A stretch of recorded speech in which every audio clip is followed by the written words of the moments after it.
Hello, Libra. Welcome to Higher Source Tarot for your Law of Attraction Tarot and Oracle card readings. We will have both a money and a love reading here today.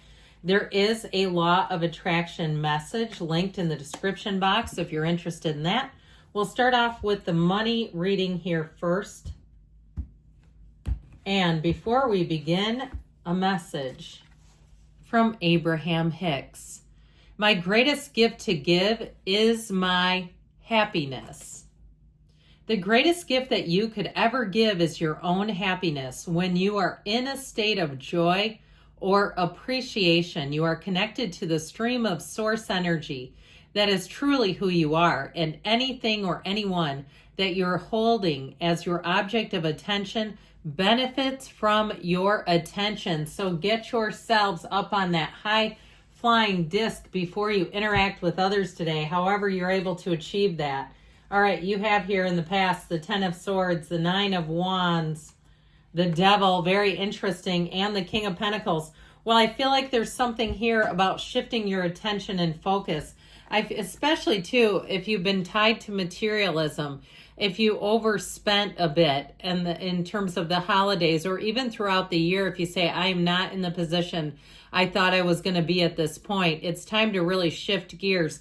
Now, if you lost a job because this is an ending, or you had some sort of natural disaster, an unexpected big loss, or even if where you live, the house that you live in, had a big unexpected cost, okay, like Money Pit. Remember that movie with Tom Hanks and Shelley Duvall? Was it Shelley Duvall? No, it was the other one from Cheers. Well, anyway, could have been though, right? Anyway, but something where it's just been a money suck. I feel like it wasn't, you didn't see it coming and you're like, oh, I can't deal with another thing.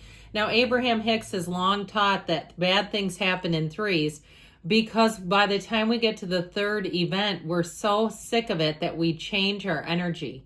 And because we have a deep desire coupled with a belief system that says, oh, it can only happen in threes. There can't be a fourth one. And we believe that so firmly that it then shifts everything. So with this Nine of Wands, I feel like you've definitely been putting in your time, perhaps just making ends meet here financially. This is the Wounded Warrior. So I feel like what you didn't see coming really did a number on you. And you may have had plans. You may have had money earmarked for a vacation that then had to go into some boring home or car repair. Aren't those the worst, when it's like, this isn't even fun? It's not like I just got new flooring. I had to go pay to have something repaired. It just feels like drudgery. Now, what I get with this, though, with this Devil energy, is I feel like you have underutilized resources. Now, if it's a job situation, I feel like somebody here has been trapped in a situation that has not been using your skill set fully, wholly, or perhaps you've been underemployed. Like you have more of an advanced degree and you've not been getting paid for it. And so you're saying, I know I'm living it. I hate going there. And especially too, if you're surrounded by people who don't like it that you have more education, and it has really brought you down to a low point in terms of money. Now with the Devil, it's also ego. Okay. So we have to be able to get free of this, the bondage of self here, and being concerned about what other people think. It may be time to really take a look at your finances and give yourself be your own corporate raider. Give yourself a facelift where money is concerned. Put yourself on a debt diet. And I feel like if you get hardcore about it, that especially too, if it's a lot of little stuff, like you pay attention to coffees and things that all of a sudden you realize you spent $22 at a cookie shop. And that kind of stuff where you go, this is just crazy. Like, I need to get better about this. I feel like your concerted efforts will pay off, because the King of Pentacles brings in stability. And so with this King of Pentacles, he's very smart about money. And so what they're telling you to do is make wise choices. It also, too, may be somebody who's willing to help you without strings attached. Not necessarily by giving you money, but by giving you a job and by giving you a road into a career that's going to bring in a lot more stability for you. if you've also been through something kind of traumatic, like a divorce or something that upended you financially, and now you have a unique custody situation and you need certain times and hours to be flexible because you have kids that you're raising, I feel like you have the King of Pentacles comes in. This is not a boss who's going to be stern. This is a boss who wants long-term commitment from you. They'll be willing to work around your unique situation and allow you to move forward and make gains financially. So I definitely feel like you're on the upswing, but man, those cards don't lie, and that's pretty brutal.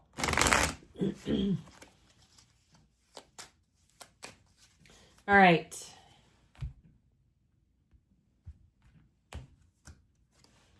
Defend yourself against those draining your energy, because your money is related to your energy. So if you have somebody who's always denigrating you and bringing you down, and it's in other ways, or they're critiquing you relentlessly, I feel like they're saying be careful of those energy vampires around you, because it's showing up in your wallet and your pocketbook. All right, so let's see here. What else you need to know? We're going to go into love now.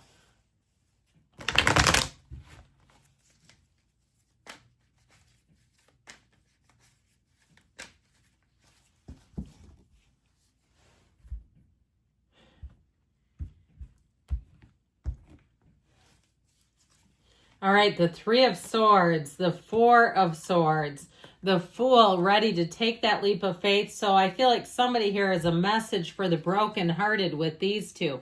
3 and 4 came out right together, but it's the past and the present. So if your love life has been on life support, I feel like you're finally coming out of that. Now, if you had a breakup with someone, I feel like you may have somebody new coming in if you're not on speaking terms with this person. I do feel like, though, you may have another second chance with them, too. I get it both ways. This 3 of Swords, though, is a pretty harsh betrayal. And I just feel like there's something about this. The wound of this feels so severe. And this is not a small hiccup type of a breakup. It's a major ordeal.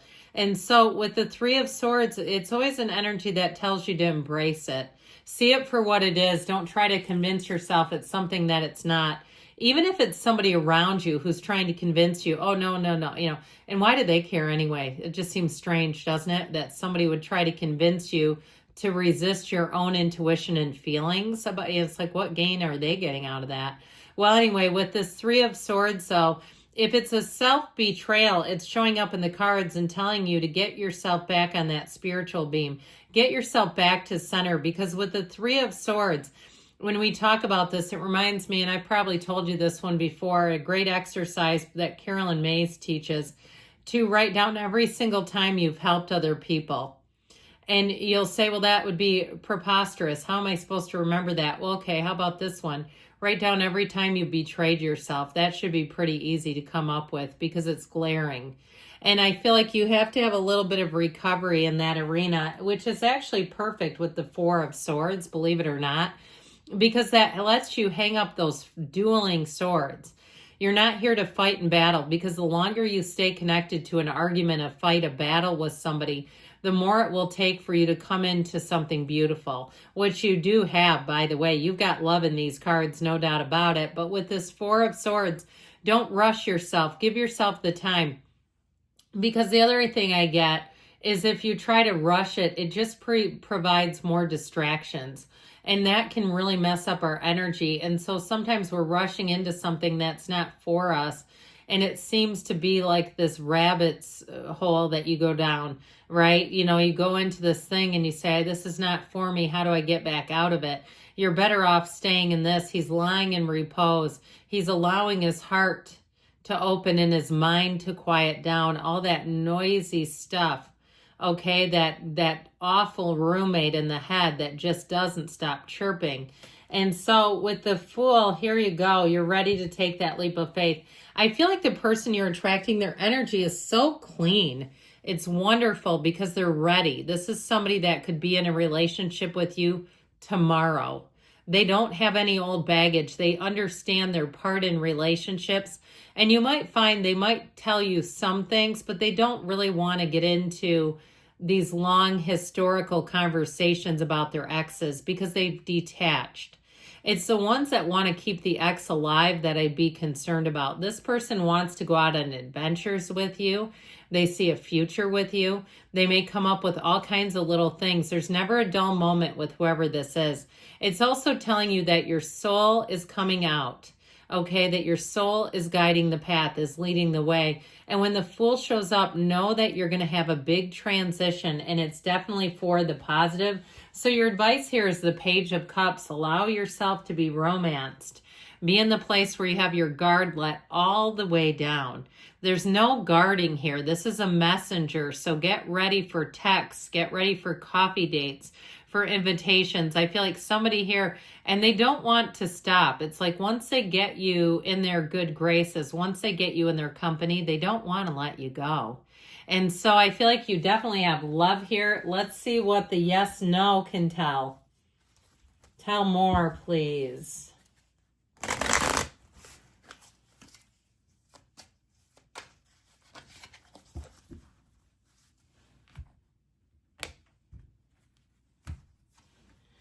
Remember why you agreed to this in the first place. So if it was a trial separation or a legal separation or something else, even being single for a year, if you agreed to something, I feel like they're telling you, get into the essence of that. Good things are on the way. I love you, Libra, and I'll be back again soon.